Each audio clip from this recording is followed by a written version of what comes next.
Hello everyone, welcome to Lokmanya. मेरा नाम है मार्केंद्र और ऐसा कहते हैं कि साउथ एशिया में कभी कोई डल दिन नहीं। और जब से तालिबान ने अफगानिस्तान को टेक ओवर किया है, तब से पूरे साउथ एशिया में बहुत सारे रिपल फील किए जा रहे हैं। मगर जहाँ पूरी दुनिया अफगानिस्तान पर फोकस है, बलूचिस्तान में ऐसा बहुत कुछ हो रहा है जिसे सब नजरअंदाज कर रहे हैं। तो आइए, इसी पे चर्चा के लिए हमें ज्वाइन किया है मिस्टर जमाल नासिर बलोच ने। मिस्टर जमाल हेड हैं फ्री बलूचिस्तान मूवमेंट के फॉरेन अफेयर्स डिपार्टमेंट के, और वो मेंबर हैं royal institute of international affairs के भी। For those of you who don't know what is free Balochistan movement, free Balochistan movement एक पॉलिटिकल ऑर्गेनाइजेशन है जिसको हेड करते हैं मिस्टर हिरवे आरमरी, और जो फाइट कर रहे हैं इंडिपेंडेंस ऑफ बलूचिस्तान के लिए। और अगर किसी को ज्यादा जानना है तो प्लीज हमारे वेबसाइट पे जाइए, वहां पे बहुत ही इंटरेस्टिंग आर्टिकल है। तो जमाल, बिना समय गवाए मेरा पहला सवाल आपसे। ऐसी खबरें आई थी कि बलोच रीजन को पाकिस्तान और ईरान में डिवाइड करने की कोशिश की जा रही है। आपको क्या लगता है, क्या मोटिव है इसके पीछे, और हाल फिलहाल करंट सिचुएशन कैसी है बलोच मूवमेंट की ईरान में? बलूचिस्तान के जो करंट जो प्लान्स हैं इनके डिवीजन करने के पाकिस्तान या ईरान की तरफ से, उनको समझने के लिए ज़रूरी है कि बलूचिस्तान की जो हिस्टोरिकल डिवीजन है उसको समझा जाए। बलूचिस्तान एक आज़ाद मुल्क था। वो आज के जो ईरान का एक शहर है बंदर अब्बास, बंदर अब्बास से लेकर कराची तक उसके जो कोस्टल लाइन था, और अफगानिस्तान के जो इलाके हैं हेलमंद और निमरोज, वो इलाके भी बलूचिस्तान में शामिल थे। तो बलूचिस्तान एक बहुत बड़ा सरजमीन था, लेकिन जब ब्रिटिश एम्पायर वहां पर आए तो उन्होंने डिवीजन किया। एक डिवीजन 1871 में गोल्ड स्मिथ लाइन उन्होंने खींचा वहां पर, उसको डिवाइड किया और पर्शियन एम्पायर में मर्ज किया बलूचिस्तान के जो वेस्टर्न इलाके हैं। उसके बाद उन्होंने ड्यूरन लाइन, जो मेरे ख्याल से 1893 में उन्होंने डिवीजन की बलूच इलाकों को पश्तून इलाकों में शामिल किया, और बहुत से पश्तून इलाके भी ब्रिटिश इंडिया में उस वक्त शामिल किया, और कुछ ब्रिटिश बलूचिस्तान में शामिल किया।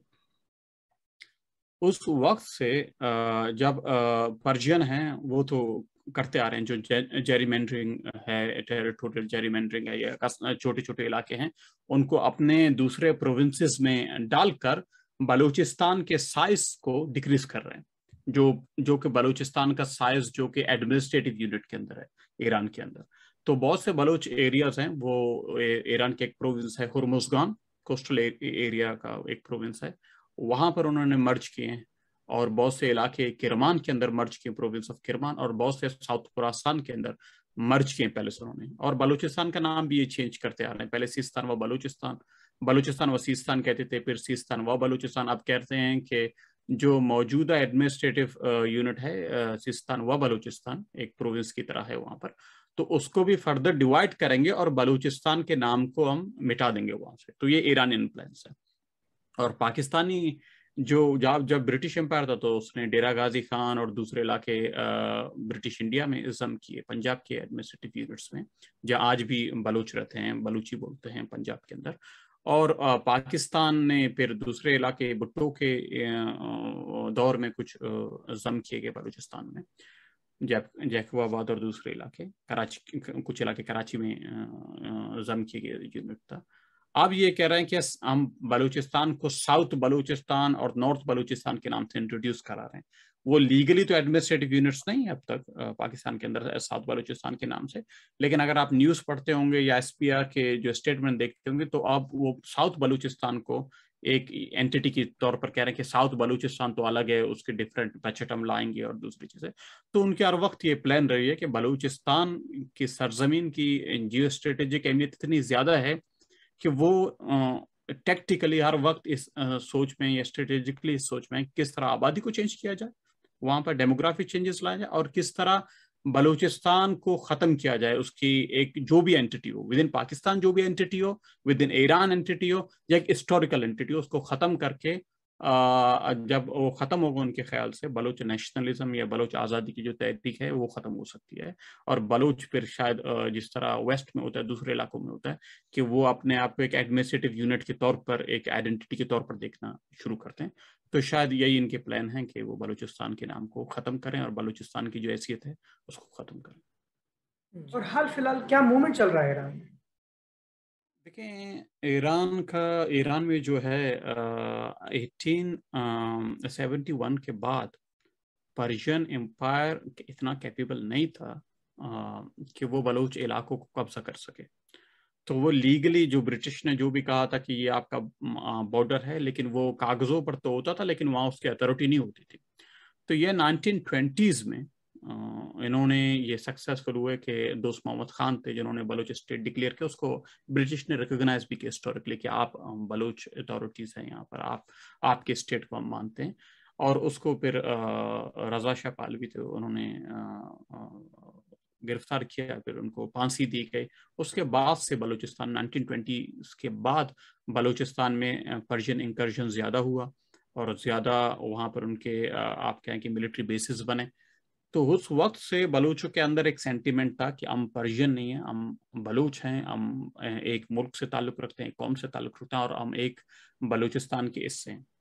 लेकिन बलूचिस्तान के उस इलाकों में मूवमेंट ज़्यादा स्ट्रॉन्ग नहीं है थी जिस तरह के इस तरफ थी, ईस्टर्न जो पार्ट्स हैं बलूचिस्तान के रीजन के, क्योंकि यहाँ पॉलिटिकल पार्टीज ज़्यादा थी, यहाँ के ट्राइब बहुत स्ट्रॉन्ग थे और हिस्टोरिकल और जियोग्राफिकल वजह से यहाँ पर मूवमेंट ज़्यादा थे। लेकिन अब के हम देख रहे हैं इस वक्त, पहले भी थोड़ी बहुत बलूच मूवमेंट वहाँ पर थी, लेकिन वो रिलीजियस बेसिस, सुन्नी शिया बेसिस पर थी।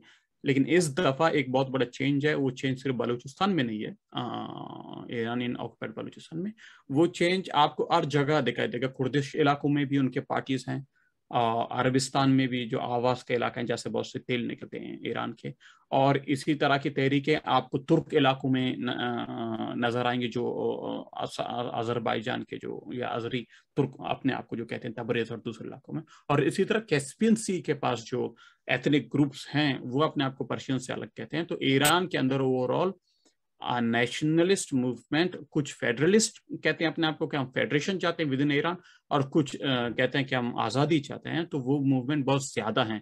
और वही जो जियोग्राफिकल इम्पैक्ट या जो मूवमेंट चल रहे हैं वो आपको बलूच के अंदर और कुर्द सब के अंदर, बलूच का थोड़ा नया है, कुर्द का थोड़ा पुराना है, दूसरों का थोड़ा पुराना, लेकिन बलूच के अंदर जो एक कनेक्शन अब हो रहा है सोशल मीडिया की वजह से, टेक्नोलॉजी की वजह से, जो बलूच, जो ईस्टर्न ऑक्युपाइड बलूचिस्तान, जो ईस्टर्न रीजन है पाकिस्तान ऑक्युपाइड बलूचिस्तान, और वेस्टर्न ऑक्युपाइड जो एरियाज हैं ईरान के पास हैं, उनका कनेक्शन इतना ज्यादा है आजकल, क्योंकि रिलेटिव्स रहते हैं, दूसरे लोग रहते हैं, तो वो उसका इम्पैक्ट दूसरी जगह भी दिखाई दे रहा है पॉलिटिकली। पाकिस्तान और चाइना ने एमओयू साइन किया है कराची पोर्ट को डेवलप करने के लिए। क्या आपको लगता है कि चाइनीज अब ग्वादर को छोड़ कराची पर कॉन्सेंट्रेट कर रहे हैं क्योंकि वो सेफर बेट है? देखिए, जब भी सीपैक की बात होती है तो इसे उसी हिसाब से लोग देखते हैं, इंडियन हो या वेस्टर्न हो या दूसरे पाकिस्तान में बेस्ट बहुत से लोग हैं, वो उसी तरह से देखते हैं जिस तरह इसे प्रोपेगेट किया जाता है। यानी वो कोई इकोनॉमिक कॉरिडोर एक तरह से है, लेकिन वो मेरे ख्याल से जियो स्ट्रेटेजिक ज्यादा है। मैं आपको एक मिसाल देता हूँ। पाकिस्तान पहले ये मेरे ख्याल से $41 बिलियन कहते थे, अब आजकल कुछ $90 बिलियन के आसपास कह रहे हैं उसकी फिगर को, जो बढ़ता जा रहा है हर साल उसका जो फिगर है सीपैक का। लेकिन सीपैक के अंदर भी आप देखें कि विद इन सीपैक के जो प्रोजेक्ट हैं उसके अंदर 90% इन्वेस्टमेंट वो आउट ऑफ बलूचिस्तान हुई है। ग्वादर और कुछ रोड्स के अलावा, जो इंटीरियर बलूचिस्तान और क्वेटा टू पंजाब रोड्स, उसके अलावा कोई भी ये नहीं कह सकता कि बलूचिस्तान में कोई सीरियस इनका इकोनॉमिक प्रोजेक्ट था। वो इकोनॉमिक प्रोजेक्ट है नहीं, उस पर भी बात करूंगा। लेकिन ज्यादातर प्रोजेक्ट तर पार कर मेरे ख्याल से वहां पर कोई कोल वगैरह के वो लगा रहे थे प्लांट, और सोलर प्लांट लगा रहे थे पंजाब और दूसरे इलाकों में, और उनके न्यूक्लियर को कुछ अपग्रेड कर रहे थे, और कोई मेट्रो बस वगैरह ऐसी चीजें ला रहे थे, और रेलवे लाइन का कुछ प्रोजेक्ट था कराची टू जो पंजाब जा रहा है उसको रिन्यू या अपग्रेड करने का कुछ थे कि उनको बिलियंस ऑफ डॉलर देंगे। तो 90% सीपैक तो पहले से बलूचिस्तान नहीं था, वो तो पंजाब और सिंध था हर वक्त। अब आप कह रहे हैं कि एक मेमोरेंडम साइन हुआ है कुछ कराची पोर्ट को अपग्रेड करने के लिए। देखिए, बलूचिस्तान, पाकिस्तान ने ऐसे मेमोरेंडम ज्यादा बहुत से पहले भी किए थे, अब भी कर रहे हैं, और शायद आगे भी चल कर करें। जो सीपैक के एक डॉन ने एक रिपोर्ट लीक किया था उसके अंदर तो ये भी था, अगर आपने पढ़ा होगा नवाज शरीफ के दौर में, तो उसके अंदर ये भी था कि एग्रीकल्चर सेक्टर भी जो है पंजाब को, उसको चाइना अपने हाथ में लेगा, और किस तरह चाइनीज फर्म उसको मैनेज करेंगे।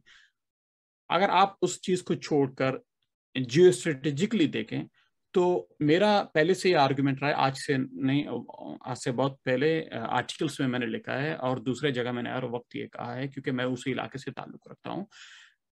आप किसी ने अगर इकोनॉमिक्स में पाकिस्तान या इंडिया से भी बीएससी किया, उसको इतना बेसिक का पता होगा इकोनॉमिक्स का। एक मिसाल मैं देता हूँ, यहाँ पर आप कोई फ्रेंचाइज खोल रहे हैं केएफसी का भी, बैंक में लोन लेने जाते हैं, बैंक इन्वेस्टमेंट करने से पहले उसके पोटेंशियल देखती है। आपको क्या लगता है, चाइना अगर बिलियंस ऑफ डॉलर्स ग्वादर में इकोनॉमिक प्रोजेक्ट के तौर पर दे रही है, तो उसके इतना पता नहीं होगा कि यहाँ पर इकोनॉमिक कैपेबिलिटीज हैं या नहीं है, कि हम इतना बड़ा इकोनॉमिक प्रोजेक्ट आके लेके जाएं, क्या उनको ये नहीं पता होगा? तो ये तो सब बातें हैं, ये प्रोपेगेंडा है। उसका एक जो मोस्ट इम्पोर्टेंट जो चीज है चाइना और पाकिस्तान का ग्वादर से रिलेटेड जो चीज है वो मिलिट्री है, क्योंकि जीवनी में मिलिट्री बेस बना रहे हैं। नेवल जो बेस है ओरमाड़ा में, उसको चाइनीज ने अपग्रेड किया आजकल, पहले तो नहीं होता था। आजकल कुछ सालों से, 1-2 सालों से उन्होंने वहां पर न्यूक्लियर जो वेपन्स के लिए बंकर भी बनाए हैं और वो एक्टिव हैं। अब हमें नहीं पता कि हैं या नहीं है वहां पर वेपन्स, लेकिन बंकर बनाए हैं, अंडरग्राउंड बंकर्स। ओरमाड़ा बहुत छोटा सा इलाका है, अगर किसी ने सैटेलाइट पिक्चर्स देखी हैं। तो बलूचिस्तान पाकिस्तान और चाइना का जो है, अगर आप उसको देखते हैं कि क्या है वहां पर, क्या हो रहा है, तो वो प्योरली मिलिट्री है। क्योंकि वो ग्वादर में ग्वादर का रहने वाला जानता है, अगर कोई पाकिस्तान से ताल्लुक रखते हैं, इकोनॉमिक का उसको बेसिक सेंस है, वो जानता है कि ग्वादर 1 लाख 1.5 लाख लोग हैं जिनके लिए पानी ला नहीं सकते। मक्कुरान रीजन है, अगर आप लोगों को पता होगा, वहां पर बिजली जो है ईरान से एक्सपोर्ट होती है। वहां इतनी कैपेबिलिटी नहीं है कि बिजली हो, वो ईरान से बिजली मक्कुरान रीजन के लिए लाते हैं। तो इस सिचुएशन में कैसे हो सकता है कि इतना बड़ा इकोनॉमिक प्रोजेक्ट आके लेके जाएंगे? नहीं, उसका सब फकत मिलिट्री प्रोजेक्ट है। और वो चाइनीज नेवल बेस बना चाहिए। वो अब अमेरिकन प्रेशर है पाकिस्तान के, वो रजिया आपस के गुंडों में वही सिचुएशन है, कभी चाइना कभी अमेरिका। तो वो प्रोजेक्ट लेके नहीं जा सकते अपना, बहुत सी जगह बहुत से मसले हैं, कभी शुरू करते हैं काम फिर स्टॉप हो जाता है। लेकिन जो प्योरली जो उनका कॉन्सेप्ट मास्टर प्लान यही है कि जीवनी में एक पीएलए का नेवल बेस होगा, ओरमाड़ा और दूसरे जो बेसिस हैं वो चाइनीज को सपोर्ट करेंगे। और नेवल बेस को सपोर्ट करने के लिए आपको इतना बड़ा इकोनॉमिक प्रोजेक्ट की जरूरत नहीं है। क्लेलिन गार्ड है, एक रीजन है रशिया का यूरोप में, वहां पर आप देख लें। सीरिया का हेमिमिम मेरे ख्याल से बेस है, वहां पर आप देख लें, वहां पर इतना सिविल वार हो रहा है, वो अपना मिलिट्री बेस चला रहे हैं, नेवल बेस। तो बलूचिस्तान और चाइना का जो पाकिस्तान के हिसाब से आप जो भी देख रहे हैं प्लान, यही है, उससे ज्यादा मेरे ख्याल से कुछ भी नहीं। चाइना, टर्की और पाकिस्तान के बढ़ते हुए नेक्सस को आप कैसे देखते हैं? चाइना और पाकिस्तान के जो स्ट्रेटेजिक ताल्लुकात हैं उसको मेरे ख्याल से हिंदुस्तानी और दूसरे लोग जो हमारे रीजन में रहते हैं वो शुरू से जानते हैं। जो और जब अमेरिकन जो किसिंजर के टाइम में भी, वो मेरे ख्याल से अगर मैं गलत नहीं हूँ प्रेसिडेंट निक्सन थे, उस टाइम में भी उनके रिलेशंस बैकडोर जो चैनल है वो पाकिस्तान ने खोले थे अमेरिकन के साथ। तो जो पाकिस्तान और चाइना का हर वक्त एक मिलिट्री रिलेशन रहा है। अब सीपैक और दूसरी चीज़ों के जरिए चाइना अपना हाथ ज्यादा डाल रहा है पाकिस्तान के लोकल पॉलिटिक्स में। अब मैं एक मिसाल देता हूँ, बलूचिस्तान के बहुत से पार्लियामेंटेरियन पॉलिटिक्स हैं, उनमें से एक साहब का भी इंतकाल हुआ था, सीसीपी के हेडक्वार्टर से उनको एक लेटर भेजा गया कि उन्होंने बहुत खिदमत की चाइना और रिलेशन के लिए और हमारे और आपके पार्टी के दरमियान। तो बलूचिस्तान में आजकल पार्लियामेंट्री पार्टीज हैं, उनके भी चाइना के साथ रिलेशंस हैं। तो और पाकिस्तान तो वहाँ तो ज़्यादा हैं जनरल्स के साथ और दूसरे पंजाबी पॉलिटिशियन के साथ। तो चाइना ने पिछले 15-20 सालों में ज़्यादा डाला है। चाइना ने जो रिलेशंस वो अब वो मिलिट्री टू मिलिट्री बेसिस के ऊपर नहीं है, पॉलिटिकल पार्टी। और मेरे ख्याल से सीपैक पे जब मसले हो रहे थे तो चाइना के पार्टी ने ये भी स्टेटमेंट दिया था कि हम पाकिस्तान के पॉलिटिकल पार्टीज के साथ रिलेशन ज्यादा स्ट्रॉन्ग करें, क्योंकि चाइना को भी पता है कि पाकिस्तान के जनरल्स वगैरह वो अमेरिका के साथ भी हैं, उनके अपने स्टेक हैं, लंदन में प्रॉपर्टीज हैं, डीसी में इनके बच्चे पढ़ते हैं और इनके इस तरह के रिलेशन है। तो ये हो सकता है कि वो हमारे प्लान को आगे लेके नहीं जाएंगे, तो हमें ज्यादातर अलायंस की जरूरत है विद इन पाकिस्तान जो पॉलिटिक्स करते हैं। तो चाइना और पाकिस्तान का तो ये रिलेशन हर वक्त रहा है, जो कि डीप हो रहा है डे टू डे बेसिस पर। तुर्की का जो फैक्टर है वो नया फैक्टर है। तुर्की का पाकिस्तान में तुर्की का जितना मुझे पता है, ये तकरीबन आज से 15-16 साल पहले इन्होंने कुछ रिलेशन बनाने शुरू किए थे बलूचिस्तान में, जो पब्लिकली अवेलेबल भी हैं, आप इन वीडियोस को देख सकते हैं। तो मिलिट्री इक्विपमेंट वगैरह, हेलीकॉप्टर्स जो उन्होंने पाकिस्तान भेजे थे टेस्टिंग के लिए कि खरीद रहे थे, तो वो मिलिट्री के जो हेलीकॉप्टर्स वगैरह खरीदना चाहते थे, लेकिन वो अमेरिकन कुछ मेरे ख्याल से कुछ मसले कर रहे हैं पाकिस्तान के लिए कि वो हेलीकॉप्टर पाकिस्तान को ना भेजें, या तुर्की पे सेक्शन लगा रहे हैं, जो पार्ट्स वगैरह अमेरिकन वो बनाते हैं वो है। तो तुर्की का जो रिलेशन है, ये नया रिलेशन है पाकिस्तान के साथ, जो कि डीप हो रहा है। इतना डीप नहीं है जिस तरह का चीन के साथ है, लेकिन वो डीप हो रहा है क्योंकि पाकिस्तान मेरे ख्याल से अब ये समझ रहा है कि वेस्ट के पास वो दम नहीं है जो पहले था। अमेरिकन अफगानिस्तान से निकल चुके हैं, तो हमें अपना नया स्ट्रेटेजी बनाना चाहिए। लेकिन जितना मैं कह सकता हूँ इंटरनली पाकिस्तान के पॉलिटिक्स से जो भी कह रहा है, तो पाकिस्तान में कीचातानी अभी है पॉलिटिकली। कुछ कहते हैं हम अमेरिकन के साथ जाएंगे, कुछ कहते हैं चाइनीज के साथ जाएंगे। तो पाकिस्तान का अभी तक क्लियर नहीं है, लेकिन एक नेक्सस जो है बन रहा है। और पाकिस्तान, तुर्की, अगर आपने अजरबैजान और आर्मेनियन कॉन्फ्लिक्ट देखा था, तो हर जगह पाकिस्तान, तुर्की और अजरबैजान के जो झंडे लहरा रहे थे। तो पाकिस्तान जो अजरबैजानी भी एथनिकली, अगर आपके जो सुनने वाले उनको नहीं पता, एथनिकली तुर्क हैं, वो अपने आप को तुर्क कहते हैं अजरबैजानी। तो इसीलिए तुर्की ने उन्होंने उनको सपोर्ट किया। पाकिस्तान ने आर्मेनिया के खिलाफ जो जंग है 1990s में जो हुआ था, उसमें भी पाकिस्तान ने अपने जिहादी भेजे थे। और पाकिस्तान वाहिद मुल्क है जिसने आर्मेनिया को अभी तक वैसे तो स्टेट रिकॉग्नाइज नहीं किया अब तक। तो उस तरह से भी इनके तुर्किश और पाकिस्तानी रिलेशंस हिस्टोरिकली रहे हैं, लेकिन वो अब ज्यादा डीप हो रहे हैं। और इसी वजह से अगर आप फॉलो करें जियोपॉलिटिक्स का, तो ईरान के पाकिस्तान के भी मसले आजकल हो रहे हैं तुर्की की वजह से, कि आप तुर्की के साथ इतना क्यों जा रहे हैं। तो ये है कि तुर्की के पहले नहीं, तो एक नेक्सस बन रहा है, मैरिज ऑफ कन्वीनियंस है। तो अब देखते हैं क्या होता है उसके अंदर। चीन, तुर्की, ईरान, पाकिस्तान और रशिया, ये 4-5 मुल्क हैं जो कि आपस में डीप हो रहे हैं, लेकिन उनके इंटरनल भी अपने मसले हैं। तो वो आगे पता चलेगा क्या होता है इनका। हिंदुस्तान और पाकिस्तान के कई लोगों को ऐसा लगता है कि पाकिस्तान एक डेमोक्रेसी है, और क्योंकि बलूचिस्तान उसका लीगल पार्ट है, बलोच को उस डेमोक्रेटिक सिस्टम का हिस्सा बनना चाहिए। आपको क्या लगता है इसके बारे में? सबसे पहले अगर कोई इंटरनेशनल लॉ को समझता है और जानता है, तो बलूचिस्तान एक लीगल पार्ट पाकिस्तान का नहीं है, क्योंकि वो पाकिस्तान का पार्ट कभी नहीं रहा। और उसको बजोर बंदूक उसको साइन किया, वो कब्जा किया गया, और अंडर ड्यूरस एग्रीमेंट पे साइन किया गया, जो एनेक्सेशन का एग्रीमेंट था।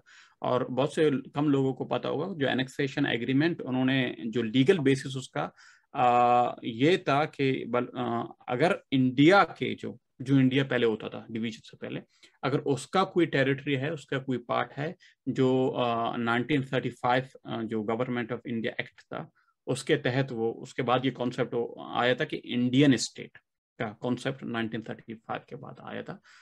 तो उसके तहत अगर कोई एक हिस्सा है, तो एनेक्सेशन उससे आप कर सकते हैं, या तो आप पाकिस्तान में जाएं या आप हिंदुस्तान में।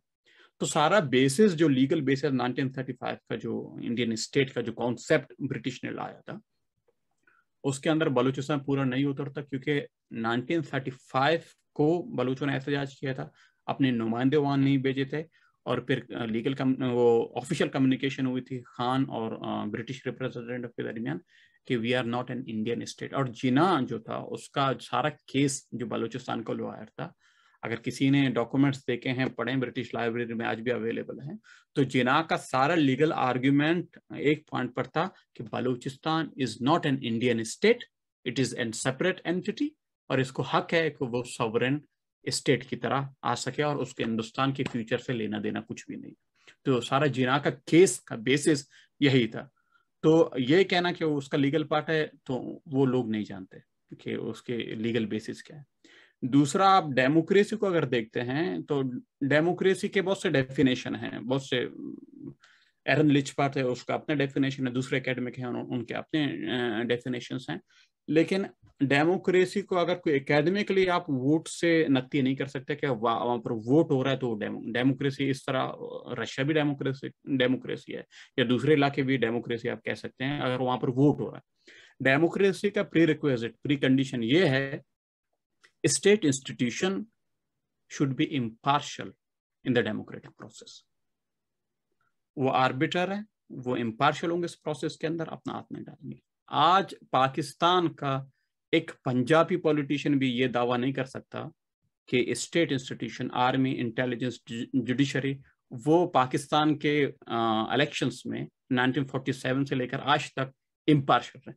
अगर कोई पंजाबी भी इस दावे को करे तो आप मुझे उसको सामने ला। नवाज शरीफ ये दावा नहीं कर सकता, इमरान खान दावा नहीं कर सकता। बलोच जो पार्लियामेंटेरियंस हैं वो जब ताकत में होते हैं कहते हैं कि हाँ हम ये कर रहे हैं वो कर रहे हैं, जब उनकी हुकूमत चली जाती है वो रियलिटी सामने आती है, कहता है कि करप्शन है, ये है वो है, जो इलेक्शन में धांधली हुई है। तो हिंदुस्तानियों को ये समझना चाहिए कि जो डेमोक्रेसी वोट से नहीं होता, उसके बहुत से कैटेगरीज होते हैं, उसकी एक एकेडमिकली एक डेफिनेशन है, उसका एक आप कुछ पॉइंट्स होते हैं उन पे टिक मारते हैं तब आप उसको डेमोक्रेसी कह सकते हैं।